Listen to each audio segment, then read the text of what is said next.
All right, now joined by Gary Woodland here at the Sony Open in Hawaii. Just to start, yesterday was Grayson Murray's celebration of life. Can you just speak to how special that moment was and to your friendship with him? Yeah, obviously it was a beautiful celebration, a hard day for all of us. This should have been a very special week for Grayson, winning here last year. And I played with Grayson on Sunday last year, the PGA Championship, and I'll say this: Grayson was very open about his struggles and everything he battled. We had a guy that was following us for a couple holes, and he was yelling at Grayson's name, trying to get Grayson's attention. Him and I were talking, we weren't paying attention. Finally, after a while, Grayson looked over, and the guy broke down and started crying, and thanked Grayson for how open he was about his struggles and everything. And the guy was sober now. He was getting into golf because of Grayson. He heard Grayson's story. Grayson was helping people, and I'll always remember that. And yesterday was a very nice celebration. I hope his family, I hope it meant a lot to them. And I was, unfortunately, wasn't at the one at Memorial. I wasn't playing that week, so I was happy to be there yesterday. Thank you for that. Follow-up questions on Grayson for getting to Sony Open week. All right. This week, and I want to say one more thing. I just want to say how hard it's been the last month for my wife and I with the loss of Babs and DiMaggio. They were more than just part of the golf world to us. They were friends. I knew Babs off the golf course. Through my struggles the last year and a half, DiMaggio's texted me regularly, and he was going through something way worse than what I'm battling, and he was offering words of encouragement. And those two losses, the golf world has some holes in it, but we're all better for having those guys in it. So I just wanted to say that. Thank you for that. And shifting gears to this week. Let's not shift quite yet. I wanted, if you don't mind, Go ahead. I wanted to ask you about you playing with Grayson last day at Valhalla. Had you known him very well before then? I've known Grayson since he's been out here. Grayson, we're always friendly.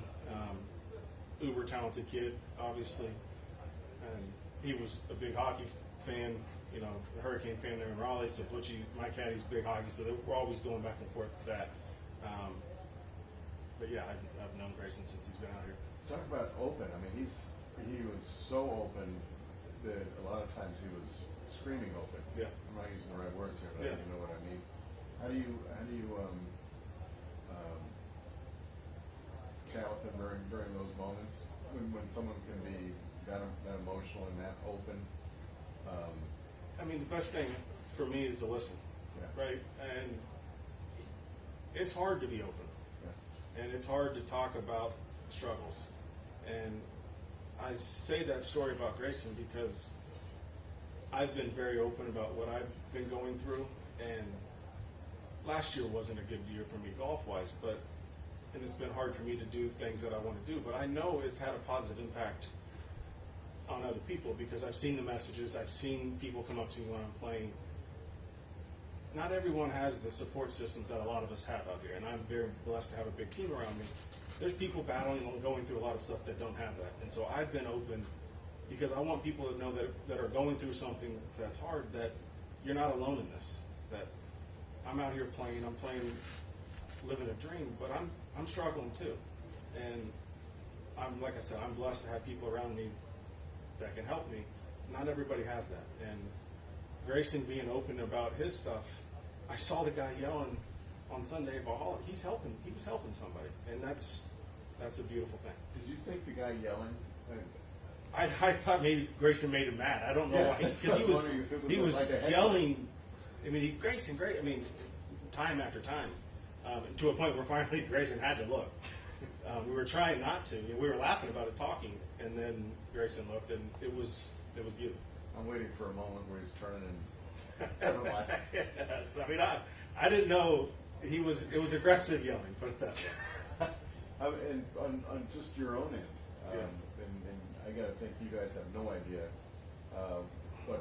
who you're reaching, when, or why. But did you have a moment last year where that became, where someone approached you, whether it was, I'm thinking more in public than a lot. I mean, I've had grown men come up to me crying that they've been battling brain tumors or battling stuff, and seeing me out here playing again gives them hope. And I'm trying to do that, right? At the end of the day, I want to have a positive impact in this world. I'd like to have a positive impact on myself playing golf, and I'd like to have a positive impact on my family. I mean, it was hard for me last year until the last couple of months when we figured some stuff. It's been hard for me to be around my kids. My kids have so much energy, and my brain couldn't stand it. My brain couldn't keep up, and my poor wife has to explain to my kids why Dad has to go to the room because too much energy and excitement. The kids are full of life, and Daddy can't handle that. So I couldn't be the father I wanted to be. I couldn't play the way I wanted to play.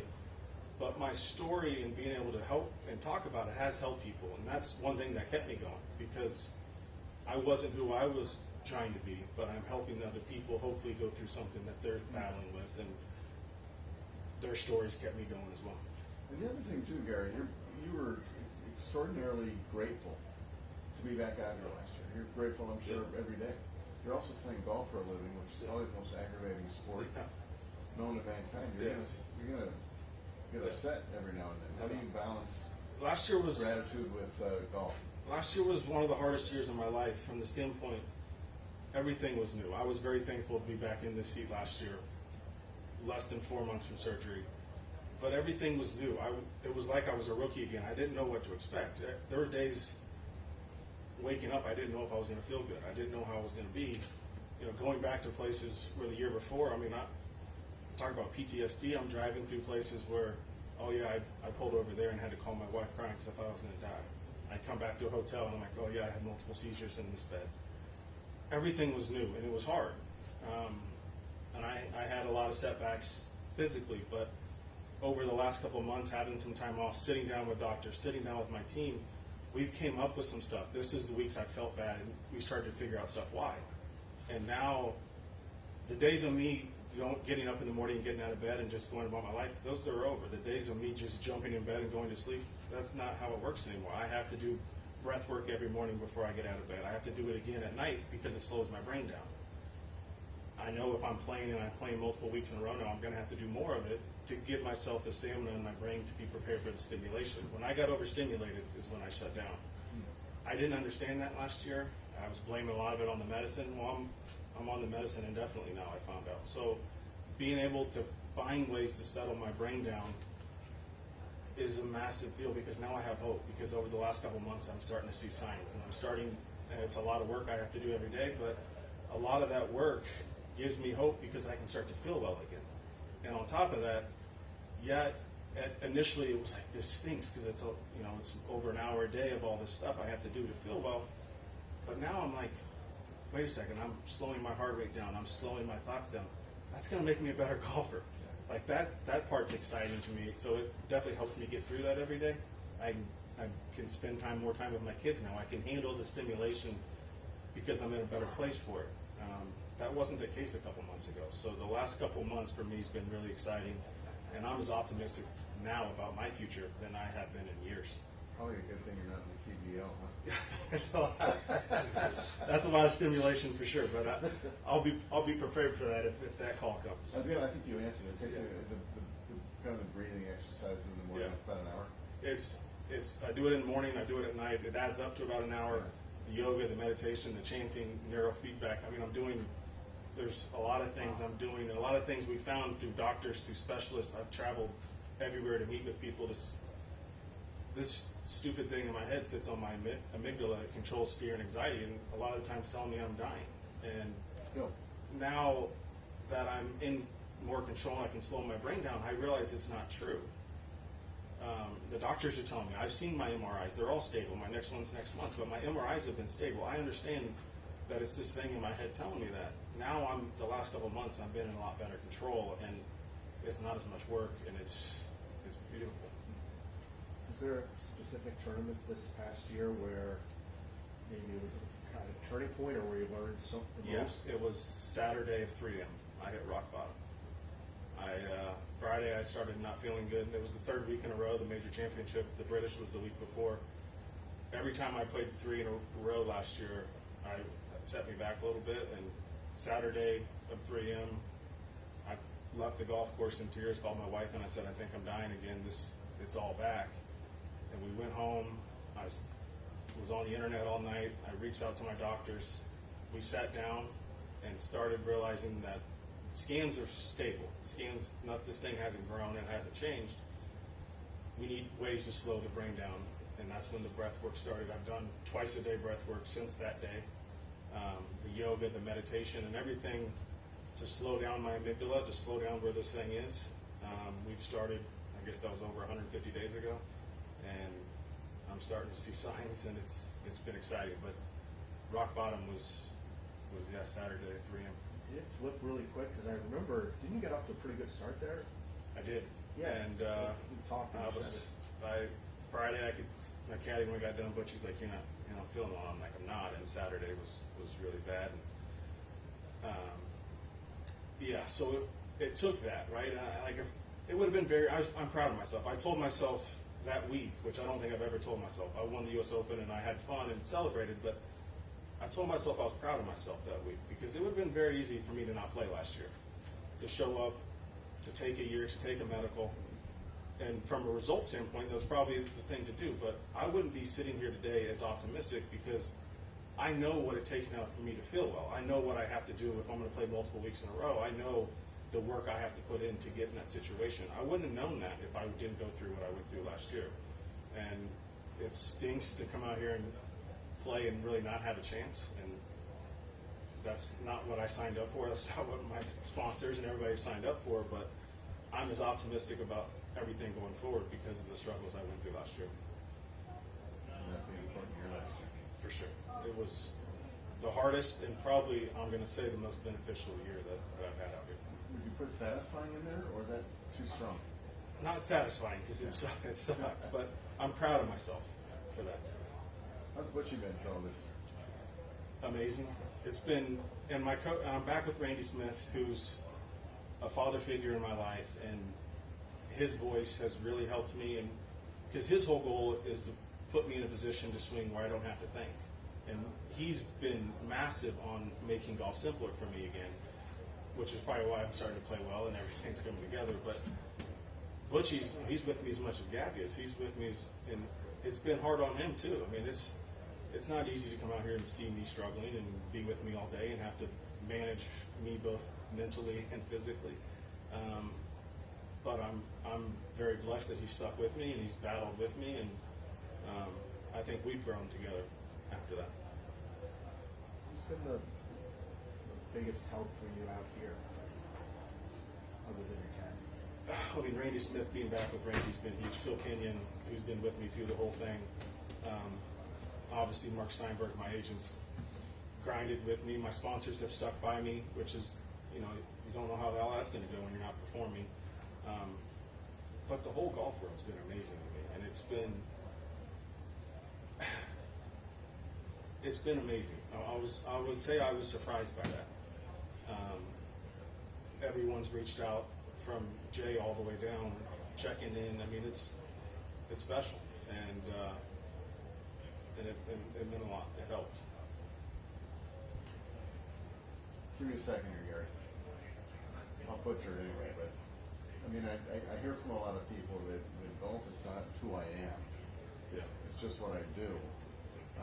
But I wonder if you could identify with that while also acknowledging that the support that comes through golf, you wouldn't be here without it. And a lot of people wouldn't. No doubt. Golf is something that I do. It's not who I am. It gives me a platform. It gives me an opportunity to chase my dreams and do something that I've always wanted to do. But I've realized through this process that I'm something a lot more than a golfer. I mean, I'm obviously a father, a husband, and I have an opportunity to leave this world a better place than I found it when I came into it. And I've realized that in the last year and a half, and I'm trying to do everything I can to give back to people that are struggling. Because if you're ever feeling alone in that moment, it sucks, and it's hard. And like I said, I'm blessed to have a massive support system around me, but not everybody has that. So being able to talk about it and just let people know that they're not alone. That, yeah, I'm out here and I'm playing golf and I'm living a dream, but it's hard. In this 150, 200 member organization that we're in here, are you able to notice those who don't have a big group? Is that hard to detect? I think it's hard to detect, right? It's, like I said, we're all out here living our dream, and it's not everybody's vocal about the stuff that they're going through, and sure, and it's hard to talk about it. And you know, I went through 6 months without letting anybody know what I was going through before I did. So it's, and you try to put a smile on. You don't want to be the guy that's dragging the energy down, so you put a smile on and act like everything's okay. I don't think that's the best way to live. Speaking from experience. So I hope if somebody out here is struggling, that they know they can come talk to me and I'll be there for them. What's your optimism level now compared with a year ago?